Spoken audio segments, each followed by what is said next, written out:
చేస్తూ ఉన్నారు. ఇప్పుడు కోర్టు ఆల్రెడీ ఒక ఆర్డర్స్ ఇచ్చారు. ఆర్డర్స్ ఇచ్చిన దాని మీద వీళ్ళు రివ్యూ పిటిషన్ వేసి అక్కడ ఉన్న సౌకర్యాలని తీసే కార్యక్రమం చేస్తూ ఉన్నారు. నేను అడుగుతా ఉన్నా, అసలు ఎందుకు ఇంత కక్ష సాధించింది? ఇప్పుడు పెద్దిరెడ్డి రామచంద్రారెడ్డి గారు అంటే చంద్రబాబు నాయుడు గారికి ఒక 40-50 సంవత్సరాల నుంచి ఆ వైరం ఉంది. ఆ వైరము కొడుకుని ఇబ్బంది పెడితే ఆయనకి చంద్రబాబు నాయుడు గారికి మనశ్శాంతి ఉంటుందా? పెద్దిరెడ్డి రామచంద్రారెడ్డి గారి కొడుకుని ఇబ్బంది పెడితే అలా అర్థం కావట్లేదు. అసలు నేను అడుగుతా ఉన్నా, ఇప్పుడు 3,200 కోట్లు అని కదా మీరు స్కామ్ జరిగిందని అంటున్నారు. అసలు గవర్నమెంట్ ఎక్స్చెక్కర్ కి నష్టం ఎక్కడ వచ్చిందో అర్థం కావట్లే. నాకు ఇప్పటికీ ఆశ్చర్యం అనిపిస్తుంది. ఇప్పుడు చంద్రబాబు నాయుడు గారు 2019లో దిగిపోయే టైంకి 18,000 కోట్ల రూపాయలు గవర్నమెంట్ కి సేల్స్ ఉండేది. జగన్మోహన్ రెడ్డి గారు టెన్యూర్ కంప్లీట్ అయ్యేసరికి 25,000 కోట్ల రూపాయలు సేల్స్ పెరిగింది. అంటే 7,000 కోట్ల రూపాయల ఆదాయం సేల్స్ పెరిగితే అసలు గవర్నమెంట్ కి నష్టం ఎక్కడ వచ్చింది? 3,200 కోట్లని మీరు ఏ రకంగా ప్రూవ్ చేస్తారు ఇప్పటికీ అర్థం కావట్లా. ఏ డిస్టిలరీ వాళ్ళు కంప్లైంట్ పెట్టారు, జగన్మోహన్ రెడ్డి గారు ప్రభుత్వంలో లంచాలు ఇచ్చారని కానీ లేకపోతే ఇంకోటి చేశారని కానీ ఎవరు ఇచ్చారు?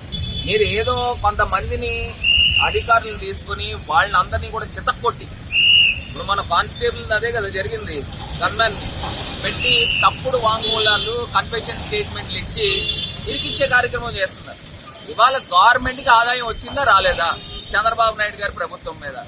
అసలు ఎక్కడ నష్టం జరిగింది? 3,200 కోట్ల రూపాయలు మీరు ఎట్లా ప్రూవ్ చేస్తారు? ఇవన్నీ ప్రశ్నలు. ఇవాళ ఆయన మిథున్ రెడ్డి గారు భార్య వాళ్ళ పిల్లలు వచ్చినప్పుడు కూడా దాన్ని కూడా ఏదో రకంగా ఆపే కార్యక్రమం చేస్తూ ఉన్నారు. నిన్న కోర్టు నుంచి తెచ్చుకునే కార్యక్రమం చేస్తారు. నేను అడుగుతున్నాను, అసలు ఏంటి ఆనందం ఏంటి అని అర్థం కావట్లేదు ఈ చంద్రబాబు నాయుడు గారు. అంటే పెద్దిరెడ్డి రామచంద్రారెడ్డి గారి కొడుకుని ఇబ్బందులు పెట్టి ఆయన ఇబ్బంది పడతా ఉంటే ఈయన రాక్షస ఆనందం పొందుతా ఉన్నాడా అని నన్ను అడుగుతా ఉన్నాను. ఇది నిజంగా ప్రజాస్వామ్యంలో ఇది మంచి పద్ధతి కాదు. రేపు అంటారు చూసారా, వాడలు బళ్ళు వాడలు అవుతాయి. ఖచ్చితంగా మాట టైం వస్తుంది. ఆ టైం వచ్చినప్పుడు కూడా ఇప్పుడు మొన్న రామచంద్రారెడ్డి అని చెప్పారు క్లియర్ గా, మా ఈ సిట్లు ఉండవు, నేరుగా విచారణ దర్యాప్తు చేస్తాము. ఏ రకంగా అయితే మీరు చేశారో దానికి 2-3 కూడా ఉంటాయనేది కూడా అవగాహన చేసుకోమని ఈ కూటమి ప్రభుత్వానికి హెచ్చరిస్తా ఉన్నాము. ఇంకా లోకేష్ కూడా ఉన్నారు కదండి, అతనికి కూడా చాలా వయసు ఉంది. పవన్ కళ్యాణ్ గారు ఉన్నారు, అతనికి వయసు ఉంది. ఇప్పుడు చంద్రబాబు నాయుడు గారికి వయసు అయిపోవచ్చు. మరి ఇవన్నీ కూడా ఏ రకంగా ఉంటాయి ఒకసారి మీరు ఆలోచన చేసుకోండి.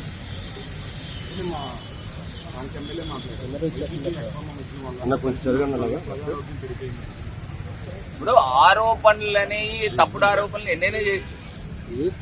ఇప్పుడు తప్పుడు ఆరోపణలు ఎన్నైనా చేయొచ్చు. ఇవాళ జగన్మోహన్ రెడ్డి గారి ప్రభుత్వంలో గతంలో ఆదాయాలు పెరిగినాయి. ఎందుకు గవర్నమెంట్ ఎక్స్చెక్కర్ కి ఏమన్నా నష్టం వచ్చిందా? చంద్రబాబు నాయుడు గారి ప్రభుత్వంలో నాకు తెలిసి ప్రివిలేజ్ ఫీ అని చెప్పి ఒక ఫీ డిస్టిలరీలకు అన్నిటికీ కూడా మాఫీ చేశారు. దాంట్లో సుమారుగా నాకు తెలిసి 3,000 కోట్ల రూపాయలు ప్రభుత్వ ఖజానాకి లాస్ వచ్చింది. అది కదా స్కామ్ అంటే, అది కదా పిట్ ప్రోకా అంటే. ఇక్కడ ప్రభుత్వ ఖజానాకి లాస్ లేదు, ఇంకా ఆదాయం 7,000 కోట్ల రూపాయలు అప్పటికి ఇప్పటికి వ్యత్యాసం కనబడతా ఉంది. మరి ఎక్కడ నష్టం జరిగిందో అర్థం కావట్లేదు. మరి ఈ రకమైన పరిస్థితుల్లో దారుణాతి దారుణంగా ఆంధ్రప్రదేశ్ రాష్ట్రంలో కక్ష సాధింపు చర్యలు చేస్తా ఉన్నారు. ఇది మంచి పద్ధతి కాదు. ఖచ్చితంగా మాకు న్యాయస్థానాలపైన గౌరవం ఉన్నాయి. ఖచ్చితంగా న్యాయ పోరాటమే మేము చేస్తాం.